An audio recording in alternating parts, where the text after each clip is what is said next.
আল্লাহ তাআলা কি বলতেছে রাষ্ট্র পরিচালনার ক্ষেত্রে?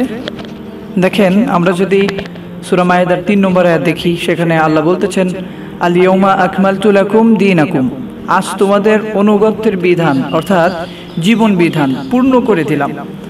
তাহলে আল্লাহ তাআলা আমাদের জীবন বিধানকে পূর্ণ করে দিয়েছেন। এখন কথা আব্রাহাম লিঙ্কনের রাজনীতি, আব্রাহাম লিঙ্কনের পলিটিক্যাল সায়েন্স, পলিটিক্স কেন আমাদেরকে নিতে হবে?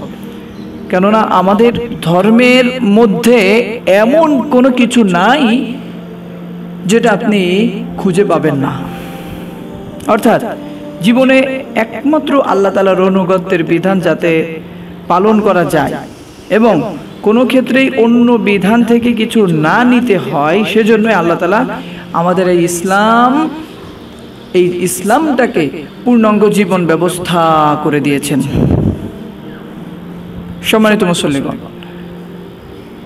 আল্লাহ তাআলা আমাদেরকে এমন জীবন বিধান দিয়েছেন যে জীবন বিধান সমস্ত কিছু এখানে আপনি পাবেন। রাজনীতি থেকে শুরু করে সমাজনীতি, রাজনীতি, পরিচালনা, সমস্ত কিছু আল্লাহ তাআলা এখানে রেখে দিয়েছেন। আল্লাহ তাআলা কি বলতেছে রাষ্ট্র পরিচালনার ক্ষেত্রে? দেখেন, আমরা যদি সূরা মায়েদার 3 নম্বর আয়াত দেখি, সেখানে আল্লাহ বলতেছেন, আল ইয়াউমা আকমালতু লাকুম দীনাকুম, আজ তোমাদের অনুগত্যের বিধান অর্থাৎ জীবন বিধান পূর্ণ করে দিলাম। তাহলে আল্লাহ তাআলা আমাদের জীবন বিধানকে পূর্ণ করে দিয়েছেন।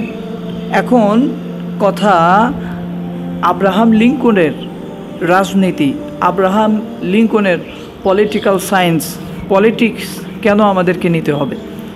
কেননা আমাদের ধর্মের মধ্যে এমন